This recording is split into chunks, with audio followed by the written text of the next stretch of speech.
2월 17일 사순절을 시작하며 새벽 기도회를 시작하겠습니다. 다 같이 사도신경 하시겠습니다. 나는 전능하신 아버지 하나님 천지의 창조주를 믿습니다. 나는 그의 유일하신 아들 우리 주 예수 그리스도를 믿습니다. 그는 성령으로 잉태되어 동정녀 마리아에게서 나시고 본디오 빌라도에게 고난을 받아 십자가에 못 박혀 죽으시고 장사된 지 사흘 만에 죽은 자 가운데서 다시 살아나셨으며 하늘에 오르시어 전능하신 아버지 하나님 우편에 앉아 계시다가 거기로부터 살아있는 자와 죽은 자를 심판하러 오십니다. 나는 성령을 믿으며 거룩한 공교회와 성도의 교제와 죄를 용서받는 것과 몸의 부활과 영생을 믿습니다. 아멘. 사랑의 주님, 은혜의 감사를 드립니다.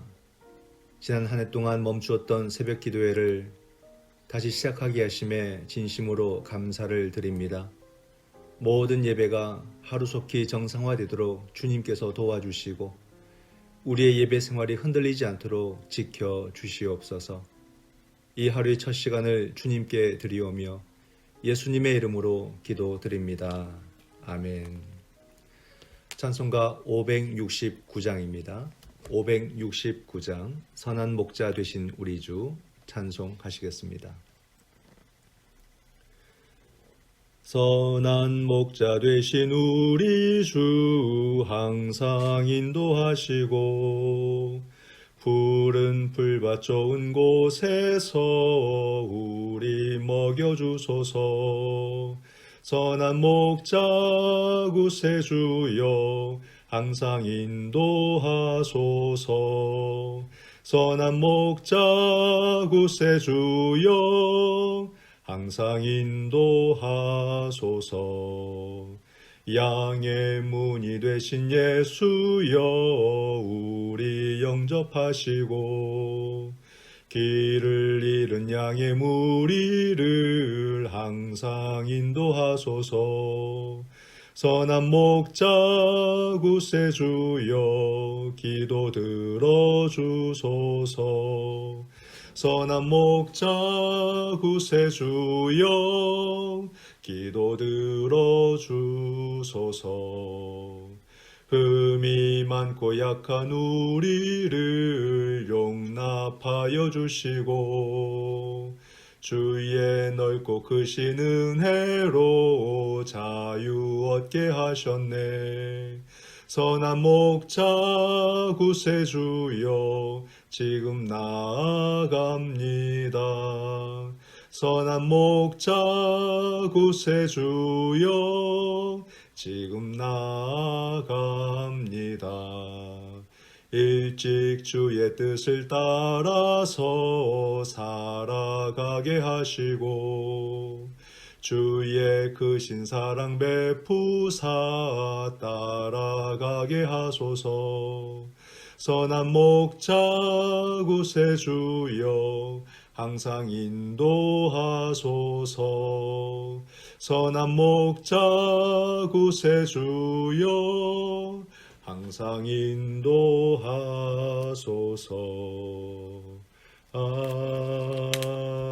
아멘.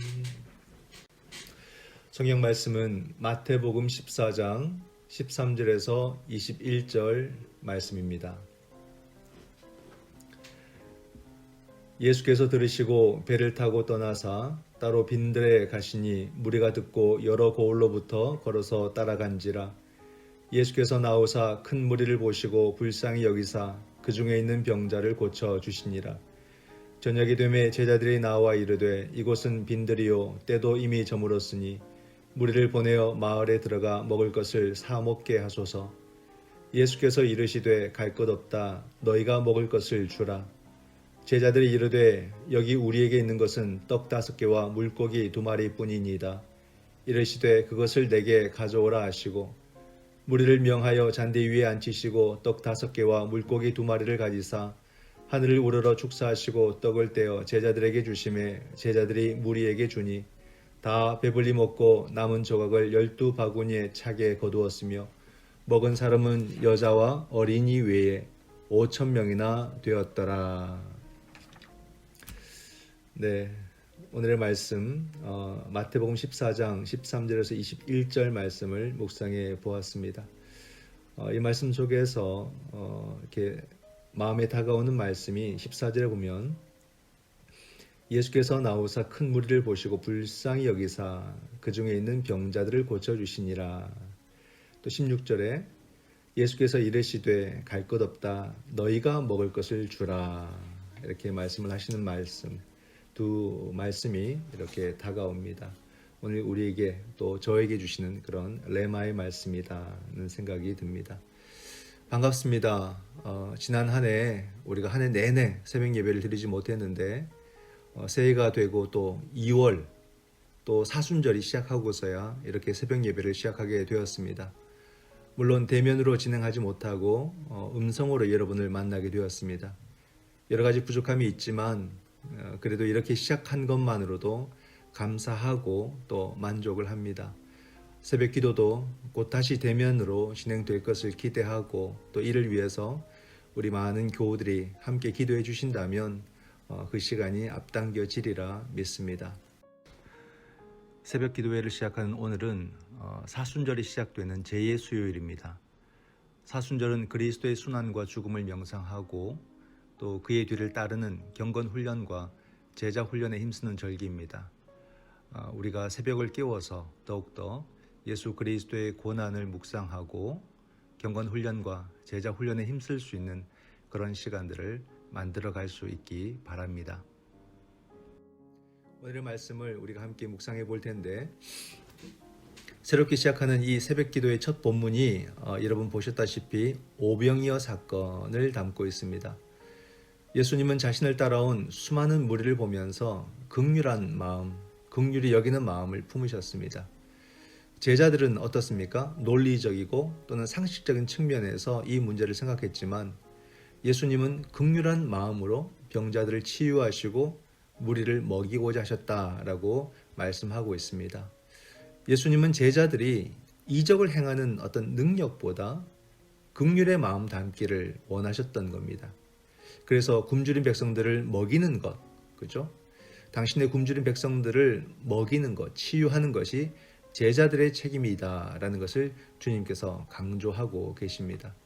사도 바울께서 고린도전서 13장에 그런 말씀을 하셨습니다. 산을 옮길 만한 믿음이 있고 또는 심지어 내 몸을 불태워 내어줄지라도 사랑이 없으면 아무런 의미가 없다라고 말씀을 하셨죠. 그처럼 제자가 되는 길은 예수님의 마음, 우리가 지난 주일에도 나누었던 말씀처럼 긍휼과 사랑의 마음을 배워가는 데서 시작해야 된다. 제자는 바로 긍휼과 사랑의 마음을 간직한 사람이어야 한다는 것을 우리가 생각해 볼 수가 있습니다.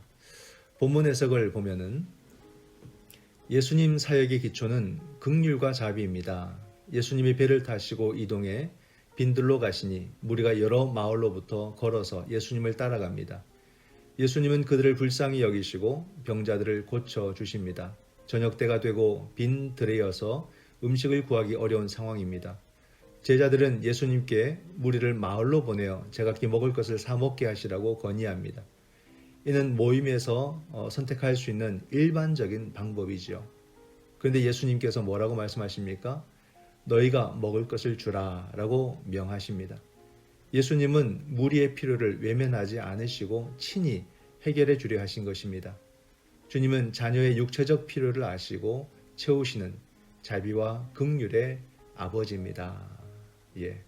질문은 예수님은 그분을 따라 걷는 많은 무리를 어떤 마음으로 바라보셨나요? 곤궁한 형편에 처한 지체를 위해서 내가 할 수 있는 일은 무엇인가요? 이 본문 에서를 보게 되면은 예수님 사역의 기초는 긍휼과 자비다 이렇게 말해주고 있습니다. 긍휼과 자비. 이것이 얼마나 대단한 것이냐면 보게 되면요. 예수님은 그들을 불쌍히 여기시고 긍휼히 여기시고 병자들을 고쳐주시고 먹을 것을 주시는 분이시다라는 것을 말해줍니다. 불쌍히 여기시는 그 마음이 바로 이 이적을 나타내는 거예요. 기적이라는 것, 능력이라는 것이 우리에게 우선이 아니라 우리의 우선된 관심이 아니라 긍휼히 여기는 마음이 우선이다. 이걸 말해줍니다. 보게 되면 긍휼히 여기는 마음, 주님이 긍휼과 자비를 베푸셨다는 것인데 그 마음이 능력을 일으킨 거죠. 우리의 관심이 이적이 아니라 긍휼히 여기는 마음임을 깨닫게 해주시는 그런 말씀입니다.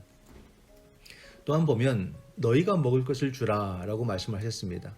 긍휼히 여기는 마음은 어떤 마음인가? 필요를 채워주는 행동이다는 거죠. 너희가 먹을 것을 주라. 이건 제자들이 해야 할 그런 실천적인 명령입니다.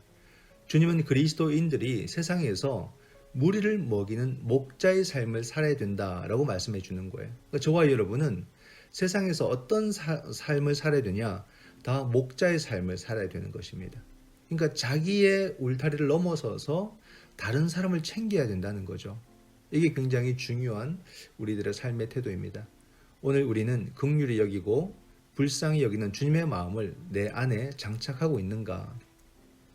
전신갑주를 입듯이 긍휼히 여기고 자비롭게 여기는 그 마음을 우리는 가지고 있는가 자신을 잘 점검해 보시기 바랍니다. 우리는 목자의 삶을 살아야 할 사람들이다는 것을 다시 한 번 더 생각할 수 있기를 바랍니다. 본문 해설 두 번째입니다. 비록 작은 것이어도 주님 손에 들리면 크게 쓰임 받습니다. 무리의 배고픔을 해결해 주라는 예수님 말씀에 제자들이 보인 최선은 어린아이의 도시락인 보리떡 5개와 물고기 2마리를 예수님 앞으로 가져오는 것이었습니다. 예수님은 사람들을 잔디 위에 앉게 하고 떡과 물고기를 들고 축사하신 후 제자들이 나누어 주게 하십니다. 2만 명은 좋게 되었을 많은 사람이 놀랍게도 배불리 먹고 남은 것을 모으니 12바구니나 되었습니다. 예수님은 신적 능력으로 빈들의 하늘의 식탁을 차려주시고 무리를 배불리 먹이셨습니다. 인간적인 쉬운 길만 선택한다면 결코 하나님의 일하심을 보지 못합니다. 주님 말씀에 의지해서 믿음으로 순종할 때 주님 손에 들린 오병이어가 됩니다. 12바구니에 차게 남았다는 것은 무엇을 의미할까요? 주님의 긍휼과 권능을 의지하고 내가 주님 손에 드릴 오병이어는 무엇인가요? 네, 비록 작은 것이어도 주님 손에 들리면 크게 쓰임을 받는다는 말씀이 참 감동입니다. 사람들은 모든 것을 크고 작음 또는 많고 적음으로 보지만 중요한 것은 뭐겠습니까? 주님 손에 들리움이죠. 내 것이 아무리 많아도 주님 손이 아니라 내 손에 들린 것이라면 썩어서 냄새날 만나가 되고 맙니다. 그러나 주님 손에 들리게 될 때 모든 생명을 살리고 또 만족해 하는 복음의 도구, 복음의 능력이 될 수 있다는 사실입니다. 예수님은 신적인 능력으로 빈들의 하늘의 식탁을 차려주시고 무리를 배불리 먹이셨다라고 이야기를 하고 있습니다. 예수님께 기도하신 후 제자들이 나누어서 모든 사람들이 배불리 먹었습니다. 기적의 능력이 어떻게 이루어지는지를 한번 보세요. 기적의 능력은 예수님께 있지만 제자들을 통해서 무리에게로 흘러나간다는 사실, 이 과정을 보여주고 있습니다. 예수님은 광야에서도 백성들을 배불리 먹이시는 생명의 주님이심을 보여주고 계십니다. 결국 우리가 무엇을 얼마나 가지느냐가 우리를 배부르게 하는 것이 아니라 바로 우리의 믿음인 거죠. 여러분들의 믿음을 통해서 주님의 능력이 흘러가게 하는 것, 이것이 얼마나 중요한가를 보여주고 있습니다. 오병이어 사건은 천국이 어떤 곳인가를 보여주고 있습니다. 우리는 화려한 이 시대에 노예로 살기보다 오늘 이 본문이 보여주는 이 상황처럼 자유로운 광야를 사는 그런 그리스도인이 되어야 합니다. 광야란 어떤 곳입니까? 주님만 바라보고 주님만 따라가는 삶을 의미합니다.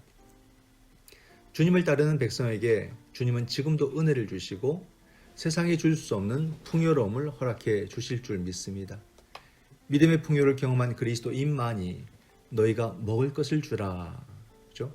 굶주린 모든 생명을 풍성히 먹이는 목자의 삶을 살 수 있음을 믿으시기 바랍니다. 오늘도 주님 안에서 풍요로운 하루가 되시고 모든 사람들에게 기쁨을 선물하는 복된 하루가 되시기를 주님의 이름으로 축원드립니다. 기도하겠습니다. 사랑의 주님, 은혜에 감사를 드립니다. 오늘도 목자 되신 주님과 동행하는 그런 복된 하루가 되게 하여 주시옵시고 화려한 도시의 삶 가운데서도 우리는 광야를 걸으며 주님을 따르는 이 시대의 그리스도인이 되게 하여 주시옵소서. 그러므로 모든 상황에서 풍요로움과 만족을 누리는 그런 삶이 되게 하시고 더 나아가 모든 사람을 풍요롭게 하고 치유하는 목자의 삶을 살 수 있도록 도와주시옵소서. 예수님의 이름으로 기도드립니다. 아멘. 축도하겠습니다. 지금은 우리 주 예수 그리스도의 은총과 아버지 하나님의 크신 사랑과 성령 하나님의 위로교통 하나 되게 하심이 늘 주님과 함께 동행하며 주님의 긍휼과 사랑을 배워 목자된 삶을 살아가기를 원하는 우리 모든 성도들과 저들의 가정과 하시는 모든 일들 위해 또한 사랑하는 우리 자녀들 위해 지금부터 영원토록 함께 하시기를 축원하옵나이다. 아멘. 함께 드릴 기도의 제목을 우리가 생각해 봅니다. 먼저는 말씀을 생각하며 오늘도 주님을 따르는 삶을 살게 하시고 나 자신의 관심을 넘어서서 누군가의 삶을 돕고 섬기는 성도의 책임을 다하게 하여 주시옵소서. 또한 코로나의 종식과 일상의 회복을 위해서 기도하기를 원합니다. 고통받는 모든 생명들을 붙드시고 치유하여 주시옵소서. 이를 위해서 수고하는 모든 이들이 지치지 않도록 성령 하나님 도우시고 저들을 인도하여 주시며 코로나로 어려움 당하는 이 사회를 아버지 하나님 보호하여 주시옵소서. 마지막으로 우리의 가정을 위해서 기도합니다. 우리의 가정을 믿음으로 인도하여 주시옵시고 모든 권속들이 건강하게 하시며 특별히 우리 자녀들이 믿음 안에서 잘 자라며 믿음 안에서 세운 꿈들을 잘 이루어 가도록 성령 하나님 우리 자녀들과 함께하여 주시옵소서. 이 시간 주님을 따름과 성도의 책임 그리고 코로나와 가정을 위해서 우리 적당한 목소리로 함께 기도하겠습니다.